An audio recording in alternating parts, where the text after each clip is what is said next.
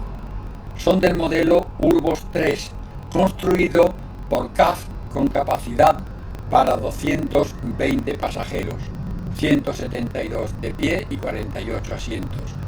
Este modelo de tren ligero tiene una velocidad punta de 70 km/h y se fabricaron en talleres de Linares y el País Vasco. Los vehículos tienen una longitud de 31,26 metros de largo y una anchura de 3,65. Cada tranvía dispone de 3 sistemas de freno. Constan de 2 cabezas de tracción de 3 módulos para pasajeros y están adaptados a las necesidades de las personas de movilidad reducida. Disponen de climatización, sistema de megafonía e indicadores de parada. En los testeros y laterales se han instalado indicadores electrónicos de dirección. Próxima estación, Andalucía Tech.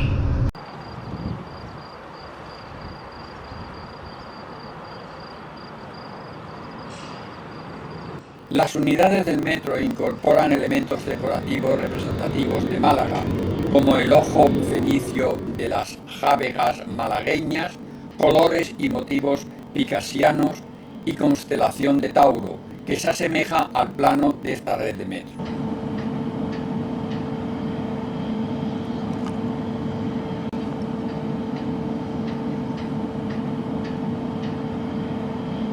Selector de modo, ¿vale? Que es sobre todo los que se conducen por túnel y por zona exterior. El botón de ATO Start, que es el del arranque automático de cuando está dentro del túnel. Las puertas, izquierda y derecha. La campana, que lo usamos muchísimo. Bocina, intercomunicador. Luces de sala, warning, el manipulador, súper importante. Las luces y bueno, esta es la pantalla HDMI y la pantalla del DMI.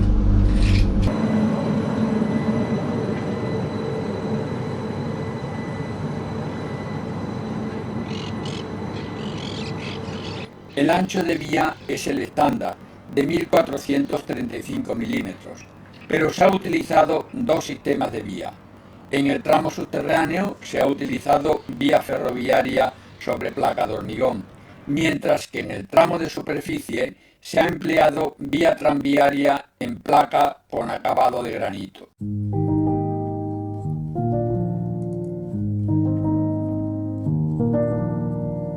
La red está electrificada a 750 voltios en corriente continua y los vehículos se alimentan a través de una línea aérea, aunque esta es de 2 tipos.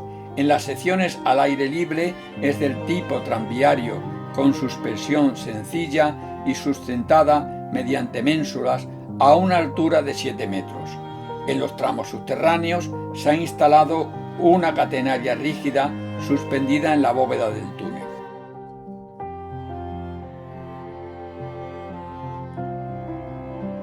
El mantenimiento del material móvil se efectúa en unas cocheras situadas al final de la línea 1, cerca del cementerio.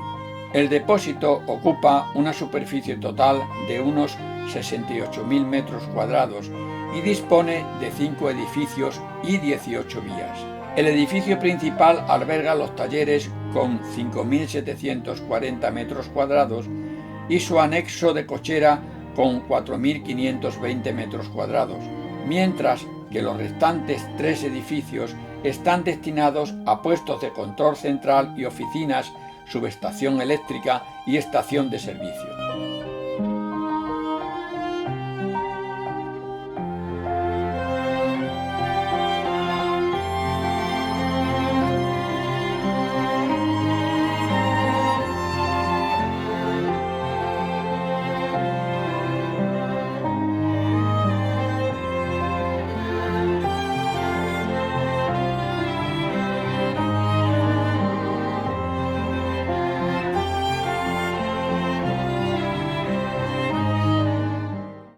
La línea 2 del metro tiene una longitud de 4.600 metros en tramo soterrada en todo su recorrido.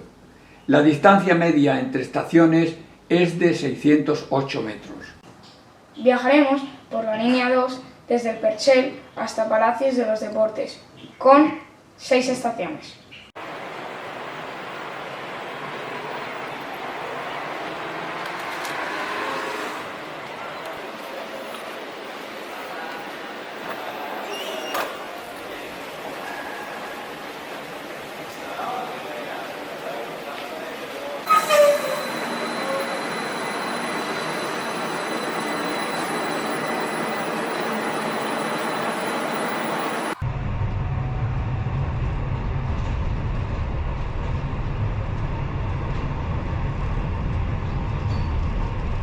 Saliendo del Perchel, entre la parada de autobuses y el centro comercial, hay una curva a la izquierda a la altura del puente Juan Pablo II, para llegar a la estación La Isla.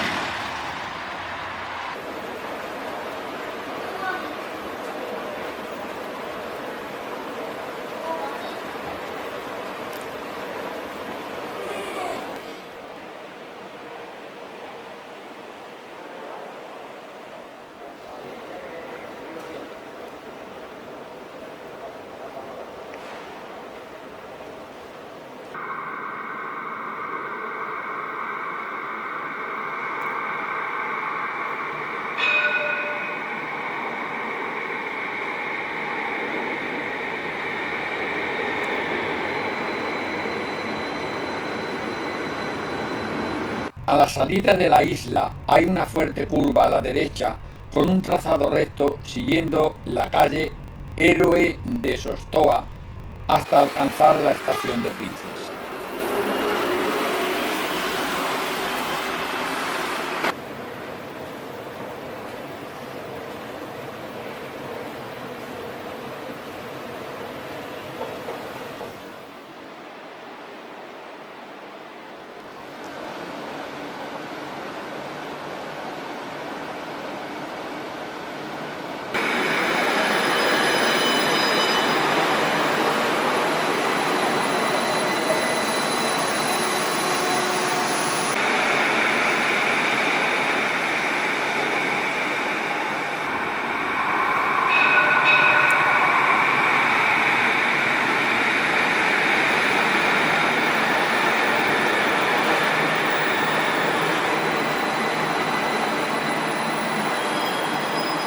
De Princesa y siguiendo por la avenida de Velázquez, el trazado es totalmente recto, pasando las estaciones El Torcal, La Luz, La Paz, hasta Puerta Blanca.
De Puerta Blanca, siguiendo la calle Villanueva de Rosario, hay una suave curva a la izquierda y otra a la llegada de la estación Palacio de los Deportes.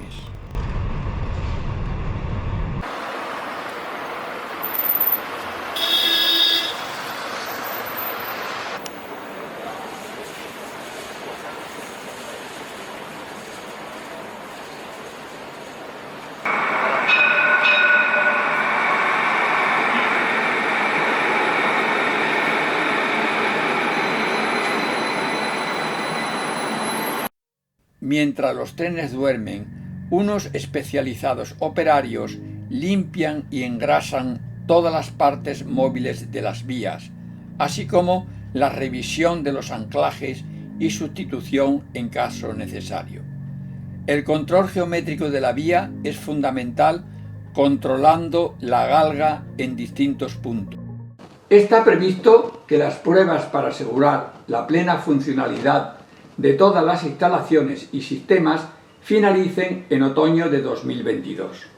El metro de Málaga, una vez de que esté finalizado en la estación de Atarazana, que es la que se va a considerar centro, el total de metros va a ser de 14.800, donde el 75% va a ser el subterráneo, es decir, 11.900 metros.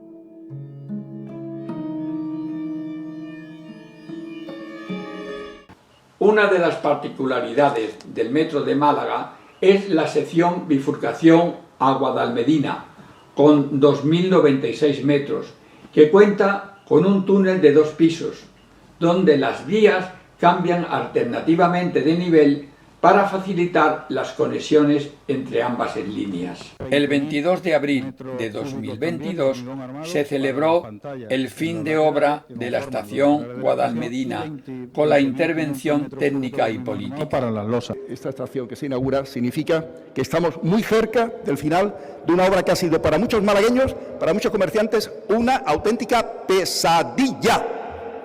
Ya se ha terminado la pesadilla.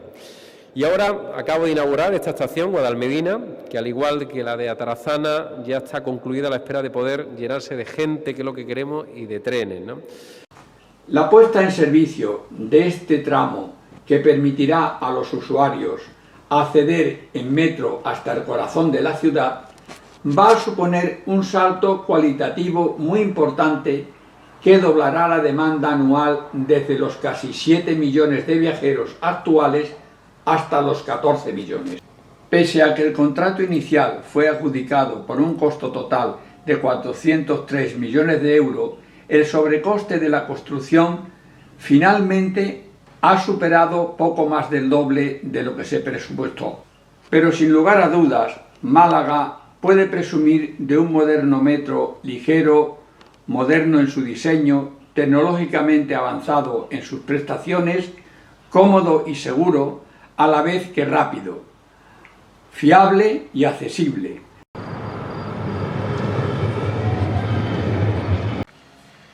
Si vienes a Málaga, aparca el coche, sube al metro. Llegarás antes y no contaminarás.